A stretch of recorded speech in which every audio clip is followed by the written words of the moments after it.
ఎస్సీలకి 27 పథకాలు రద్దయినాయి. అంతేకాకుండా ఎస్సీలకి జరుగుతున్న అన్యాయం గురించి చంద్రబాబు నాయుడు గారు ఆ సభ ద్వారా విన్నవించుకోబోతున్నారు.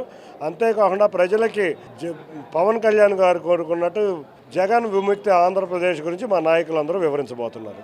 కేసినేని నాని గారు రావట్లేదు, తిరువూరు మాజీ ఎమ్మెల్యేగా ఉన్న స్వామిదాస్ కూడా నేను రావట్లేదు అనేది, నాకు ఆహ్వానం లేదు, ప్రోటోకాల్ లేదనేది కూడా ఆయన మాట్లాడారు. ఏం చెప్తారు? అందరికీ ప్రోటోకాల్ ఉంటుంది.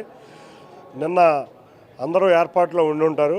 నాకు తెలిసినంత వరకు ప్రోటోకాల్ అనేది ఎవరికీ మిస్ అవ్వదు. మేమందరం సమిష్టిగా తెలుగుదేశం కుటుంబం అందరూ వస్తున్నారు. తప్పకుండా సభ విజయవంతం అవుతుంది. నాని గారికి ఆహ్వానం పంపించారా మీరు? సభ అది ఆయన మా పార్లమెంట్ సభ్యులు, ఆయనకు తప్పకుండా ఆహ్వానిస్తారు. సముచితంగా వెళ్ళవలసిన పెద్దల ద్వారా వారికి వెళ్తుంది. అంటే పార్టీకి రాజీనామా చేస్తున్నాను కూడా ఈరోజు ఫేస్బుక్లో ఆయన పెట్టిన పరిస్థితి, పదవికి రాజీనామా చేస్తున్నాం, పార్టీకి రాజీనామా చేస్తున్నాం కూడా పెట్టారు. ఆ చుట్టూ నేను చూడలేదు, దాని గురించి నేను వ్యాఖ్యానించలేను. అదే ఉంటే అధిష్టానం చూసుకుంటాను.